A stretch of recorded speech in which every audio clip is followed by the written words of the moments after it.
But in addition to that, then we also have emotional needs. And these needs are kind of psychological and social. And they have evolved. We have evolved these needs. They are as biologically programmed into us as our physical needs. And they are real, solid things that we have to attend to if we want to be well and to thrive. So what are these needs? Well, now you can find lots more detail about these on the Human Givens website. So please go and look at that, or in the Human Givens book, which goes into much more detail, and it's a very easy read.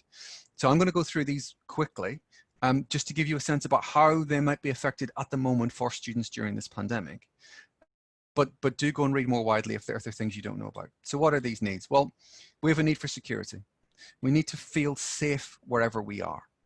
Now, hopefully for many of our students and young people, the fact that they're at home and possibly with family will mean that they do feel safe and secure where they are, but it won't be true for everyone. Some students have had to, from universities, have had to go back to family circumstances where actually they probably feel less safe and less secure than they were at university. We actually have quite a number of students who are still in university accommodation as well, but who may not have many people around them. So thinking about that and thinking about, okay, what can we do to make that environment where they are a bit more secure, a bit more safe, or actually acting to help them leave that if necessary, if it isn't secure for them. Because sometimes if the environment is toxic, the key is just for the person to leave if at all possible. So being aware of that's really important. And we also have a need for attention.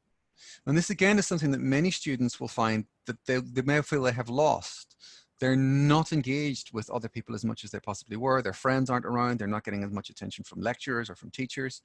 So that is something that they may feel they're not getting as much of. We also have a need for control, for autonomy. And again, many of us may well be feeling at the moment that we've lost huge amounts of control. Our day-to-day life has been taken away from us.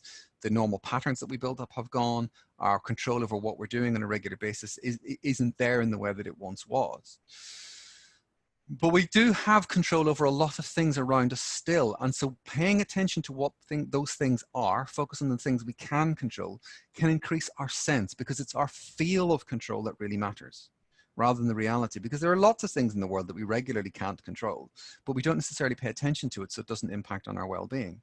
So focusing on those things we can control and letting go of those things we can't can then have a really positive impact on our well-being overall. And I'll talk a little bit more about how we might do that as we go through.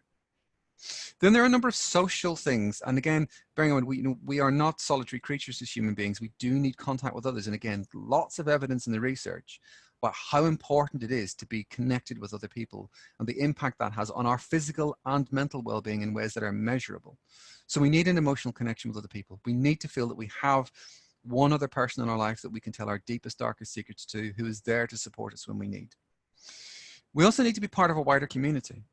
So volunteering, being part of a bigger organization, being part of something that is bigger than you, being part of a movement that is bigger than you, can have a really beneficial effect on how you feel and what you feel your place in the world is. And we know that volunteering, for instance, is incredibly good for your well-being generally, depending on where you go and what you do, obviously, but in the main, volunteering is very good for you.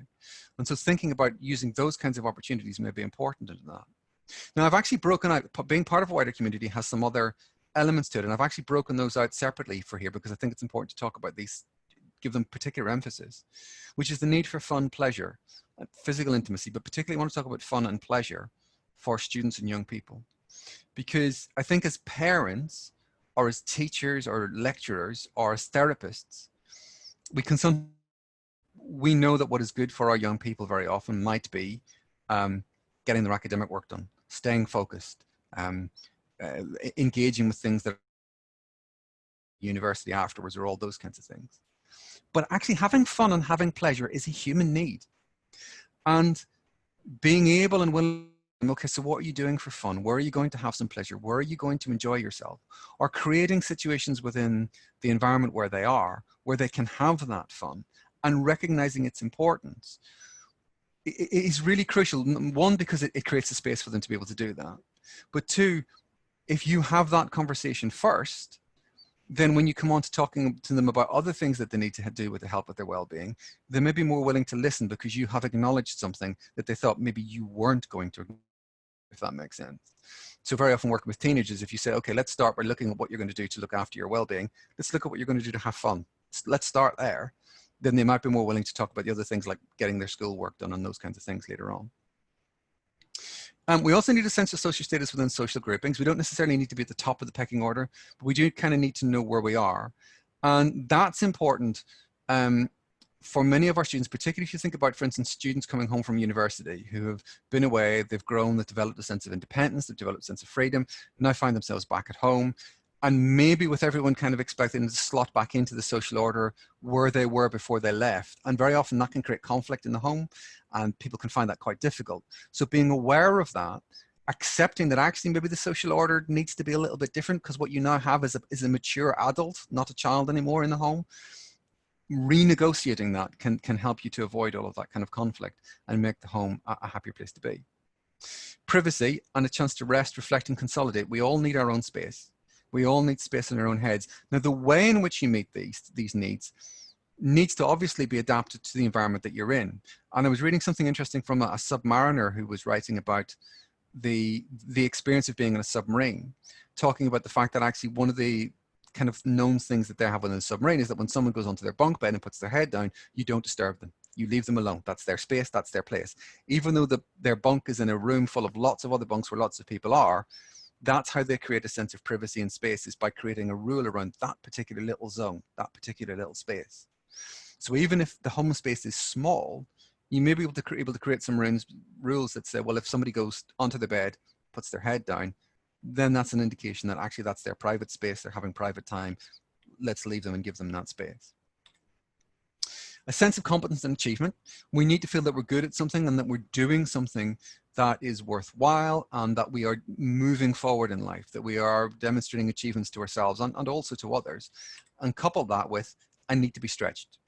So our sense of meaning and purpose comes from being challenged and being stretched and then achieving things. So for many of our students, this was due to come from engaging with exams. So if you think about the reason that many of our students find it so difficult that they're not going to be sitting their exams. I mean, you would think that from, if you say to A-level students, look, you know what, that huge stress you were going to go through, all of that work you were going to have to do in order to sit your exams, well, we're just going to take it away from you. You don't have to do it anymore. And you would kind of think, well, maybe they'll go, oh, hooray. And some probably will. But we know that many have actually had a really negative impact to that. And that's because they were building up this activity as a way of meeting some key underlying needs. And now that opportunity has been stripped away from them. And so they are going through a period of what I would say is a period of grieving, really, for that opportunity and for that experience that they were going to have, coupled with the worries that they now have about their future, about, well, what is this going to mean? I'm not in control of the grades I was going to get, whereas I could have put in a lot of work and that would have given me some control. And how are people going to judge this year in future, whether they're going to view these grades as being legitimate or not? So all of those things, then you can see that this pandemic is impacting on the ways in which our young people and our students are able to meet their needs. So it's important then to come back to the environment in which they find themselves right now and kind of go, okay, so if all of those are the kind of negative impacts we're seeing, how then within the environment that they're in, with the resources that they have, can they then look to meet their needs better?